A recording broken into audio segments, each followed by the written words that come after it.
John in Ontario. Yes, this is the next one. Says, Ontario, California, by the way. Says, we're so silly. Steve and Leo, we have been using Mac OS 9 since 1998 with an open IP address. We are now on OS 10. We have 12 Macs on this via Verizon, each with its own public IP address. Always have for over 10 years now. We have no protection of any kind, yet have never, ever been hacked. I think all this paranoia about hacking is just that.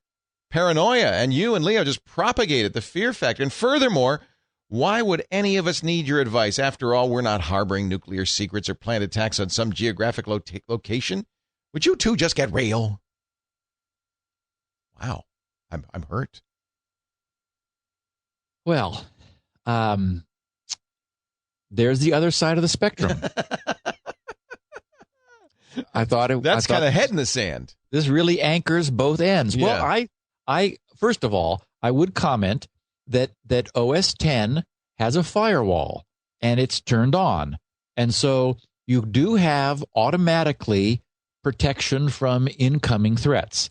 You know, he's obviously not behind a NAT router. He says he's got individual IPs for each of the machines. And so each machine has a public IP and it's out there on the net. Well, and that he's been doing this for the last 10 years. I think that's great.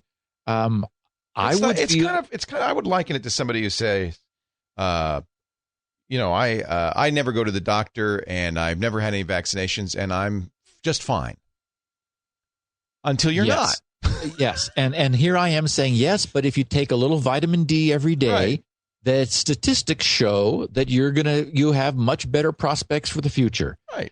And you're fine until you get hacked. And then, it absolutely is the case that these problems are real. If you put a Windows machine on the net with its own IP, with nothing protecting it, it will get commandeered. Security researchers do the experiments. There's just so much junk on the internet. Now, it's true that he's in a better position with Macs than he is with PCs today. But we know that that's also a moving target, that as Macs become more popular, we're seeing a greater incidence of acknowledged potential problems with Macs. So I should point out, though, that if he had done this with a Windows 98 machine, he would indubitably been hacked at this point. Yes? And may not have known it. May not know it. It may be hacked now. We don't know it. Exactly. I mean, it's difficult to say. It's clear.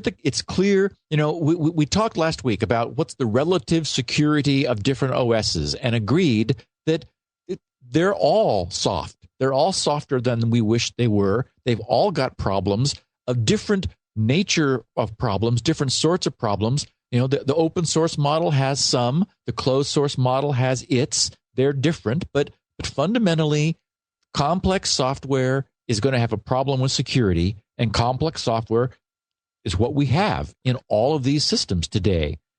John's got very sophisticated software in his systems. So I don't know really how to respond to him, except that I would feel, with everything I know, extremely uncomfortable with machines that weren't behind a NAT router, that weren't behind. I guess I'm used to it. I know how that technology works. I like the idea that it's protecting me from the outside. I know what's out there.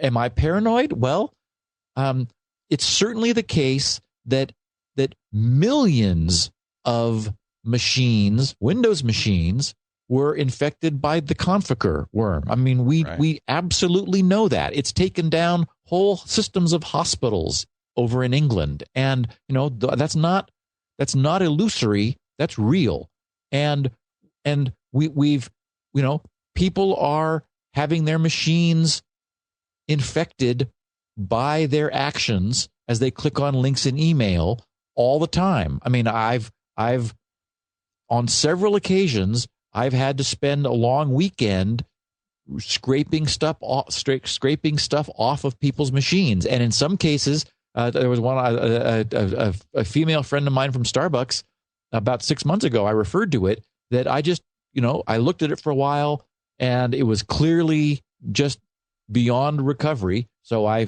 formatted the disk and set it up for her, and she's now using Eudora and Firefox because I decided, okay, let's try to prevent this from happening again. So these things really are out there.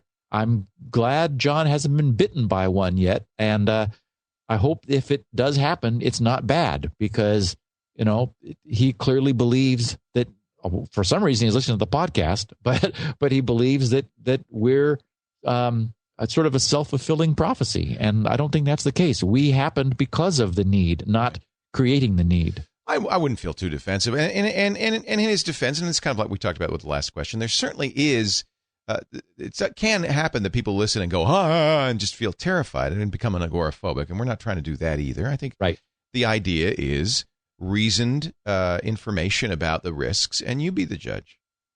We're not, well, first of all, we should say we gain nothing.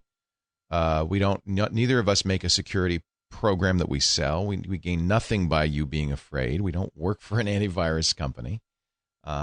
So we're, you know, and look, I'm not the security expert Steve is, but I'll speak for you, Steve. I mean, you know, you're just getting the information out there. Well, and I really do think we maintain a balance. I think this is not the go screaming for the hills paranoia. And podcast. I'm the guy who says, what the heck, I'm not. I'm going to run scripting. I'm not, so. And the fact is, today on a Mac, you're safer than today on a Windows machine. Oh, yeah. There's no doubt about it. No question about that. Yeah. Yep.